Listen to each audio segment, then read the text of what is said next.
गुरुर् ब्रह्मा गुरुर्विष्णु गुरुर्देवो महेश्वराय गुरुर् साक्षात् परब्रह्म तस्मै श्री गुरुवे नमः।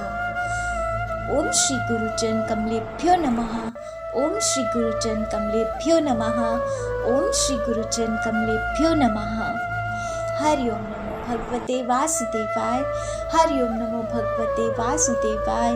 हरि ओम नमो भगवते वासुदेवाय। बंधुओं, आज बहुत ही पावन दिन है। आज है श्री गुरु पूर्णिमा का दिन, महर्षि वेद व्यास जी का जन्मोत्सव। हमारे शास्त्रों और पुराणों के रचयिता श्री वेद व्यास जी, जिन्होंने हमें अति रसीली श्रीमद् भागवत जी भी प्रदान की। आज जितने भी संत हमें वेदों की, पुराणों की, ग्रंथों की शिक्षा देते हैं, ये शिक्षा उन्हीं श्री वेद व्यास जी के द्वारा रचित ग्रंथों से, शास्त्रों से, वेदों से आती है। और इसलिए सभी अपने अपने गुरु महाराज में श्री वेद व्यास जी की ही धारणा कर इस पावन त्योहार को बड़े ही धूमधाम से मनाते हैं। आज हर शिष्य के हृदय में अपने गुरु के लिए अपार श्रद्धा, अपार कृतज्ञता होती है और एक ही भाव उनके हृदय में होता है कि कुर्बान जाऊं उस वेला सुहावा जिस द्वार तिहारे आया। नानक भज प्रभ दीन दयाल सतगुरु पूरन पाया। चरण कमल तेरे धोए धोए पीवा मेरे सतगुरु दीन दयाला। गुरु नानक जी कह रहे हैं कि हे गुरुवर, मैं उस वक्त पर कुर्बान हो जाऊं जिस घड़ी मैं आपके द्वार पर पहुंचा और अपने पूर्ण गुरु को प्राप्त किया। आपके श्री कमल चरणों को अपने अश्रुओं से धो धो कर उस पवित्र चरणामृत को सदैव सदैव पीना चाहता हूँ। क्यों? क्योंकि गुरु बिहारी दोनों खड़े काके लागू पाए। गुरु बलिहारी आपने बिहारी दियो मिलाए। आपकी कृपा ना होती तो हे गुरुवर, हम अपने बिहारी जी को कैसे प्राप्त करते, कैसे उनसे मिल पाते, कैसे उनसे प्रेम करना सीख पाते। हम तो उन्हें भूले हुए थे। आप हमें श्रीधाम ले गए और आपने हमें कथा से जोड़ा। तेरी सुन सुन अमृत वाणी मैं सांवरेती हुई दीवानी। मेरे अंदर बाहर फिरता कि कौल किलोला करता। मेरे सतगुरु तेरे कोलो मैं नाम पदारथ मंगदा। आपकी अमृत वाणी से सांवरे की कथा को सुन सुनकर मैं सांवरे से प्रेम करने लगी। और हे मेरे सर के ताज, हे मेरे गुरुवर, अब तो मुझे बाहर और अपने अंदर वही सांवरे खेल खेलते दिखते रहते हैं। गुरु ब्रह्म है वेदों ने ये गाया है, तुम्हें देख कर ये समझ आया है। तो आज जिन जिन के गुरु महाराज हैं, उन्हें अपने गुरु के दर्शन अवश्य करने चाहिए। आज के दिन गुरु की एक कृपा दृष्टि से शिष्य की सारी सकाम अभिप्राय पूर्ण हो सकते हैं। शिष्य में निष्कामता आ सकती है। भक्ति मुक्ति के तमाम रास्ते खुल जाते हैं। आज का एक दिन ऐसा है कि आपके हृदय में गुरु के लिए थोड़ा बहुत सच्चा झूठा कितना और कैसा भी प्रेम हो, जैसा भी मंतव्य हो, आज आप पर गुरु की दृष्टि से कृपा ही बरसती है।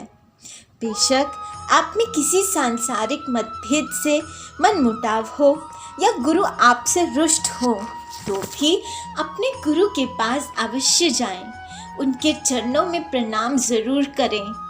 गुरु कभी अपने शिष्य को अकेला नहीं छोड़ते, कभी अपने शिष्य से सचमुच नाराज नहीं होते। आज गुरु पूजा के अवसर पर सांवरे का एक बड़ा ही प्यारा प्रसंग कहने जा रही हूँ। यूँ तो संदीपनी गुरु जी के आश्रम में सांवरे ने 64 कलाएं 64 दिनों में ही सीख ली थीं, लेकिन उससे पहले भी सांवरे ने कई गुरु धारण किए। लेकिन उस समय सांवरे के गुरु धारण करने का कारण था कि राधिका को रिझाने के लिए नृत्य, गान, मुरली, तान आदि सीखना। अक्सर सांवरे श्री राधिका की याद में, उनसे मिलने से पहले और उनके इंतजार में उन्हें रिझाने के तरह तरह के कलाएं सीखते रहते थे, जैसे मीठा गाने की कला कोयल से और सुंदर नाचने की कला मोरों से और ऊंचे ऊंचे पेड़ों के पत्तों से भरी टहनियों से सीखना। ऐसे ही एक बार सांवरे बंसी का अभ्यास कर रहे थे कि तभी वहाँ मधुमंगल जी आ गए। मधुमंगल जी ठहरे सखा रस के धनी। कुछ देर मुरली सुनने के बाद फिर मधुमंगल जी ने कहा, कान्हा, मोहे न भारे तुम्हारी बांसुरी, कोई ऐसे बजती है बांसुरी? सांवरे ने कहा, तो कैसे बजती है सखा, तुम्हें बजानी आती है? मधुमंगल जी ने कहा, हाँ, मुझे तो बहुत बढ़िया बांसुरी बजानी आती है। अच्छा, तो मुझे सिखा दो ना। ऐसे ही कैसे सिखा दूंगा तुम्हें? फिर कैसे सिखाओगे सखा? गुरु धारण करो, नारियल और दक्षिणा रखो, तब हम तुम्हें बांसुरी बजाना सिखाएंगे।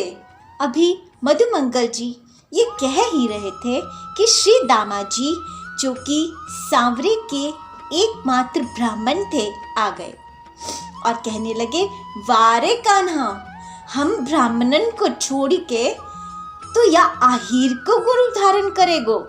सांवरे थोड़ा हैरान हुए।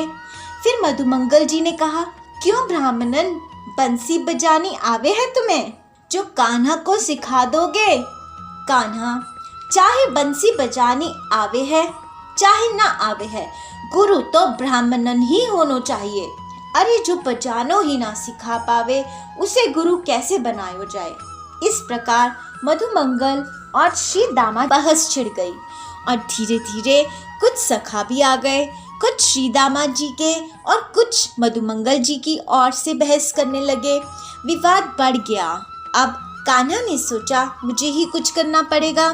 कान्हा ने सबको शांत होने को कहा और कहा, जरा हमें भी तो राय दे देने दो। सब शांत हुए। कान्हा ने कहा, सबन एक पंक्ति में खड़े हो जाओ, मैं चुनूंगो कौन होगा मेरा गुरु। सब पंक्ति में खड़े हो गए। अब कान्हा ने कहा, सबन के सबन उस पेड़ के चबूतरे पर उजन में खड़े हो जाओ।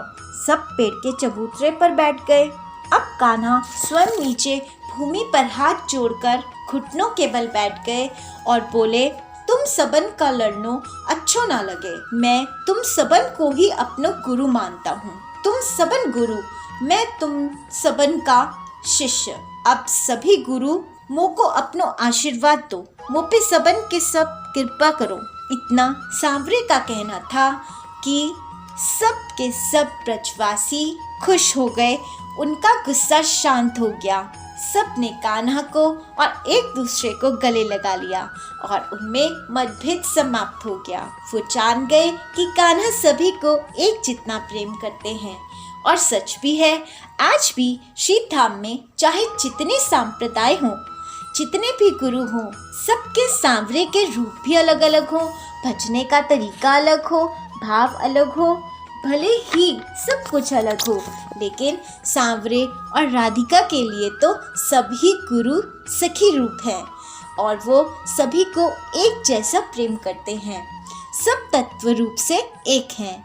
इसलिए आज अपने गुरु महाराज के साथ मैं भी ब्रज के सभी संतों को गुरु तत्व मानकर सब में श्री वेद व्यास जी की धारणा कर प्रणाम करती हूँ। हर किसी से मैंने कुछ न कुछ सीखा है। आप सबके अंदर विराजमान व्यास जी और मेरे सांवरे की कृपा सदैव मुझ पर बनी रहे। आज के लिए इतना ही। फिर एक प्यारे से चरित्र के साथ या वार्ता के साथ मिलेंगे। तब तक के लिए सब नाम जप करते रहें। हरि ओम नमो भगवते वासुदेवाय। हरि ओम नमो भगवते वासुदेवाय। हरि ओम नमो भगवते वासुदेवाय।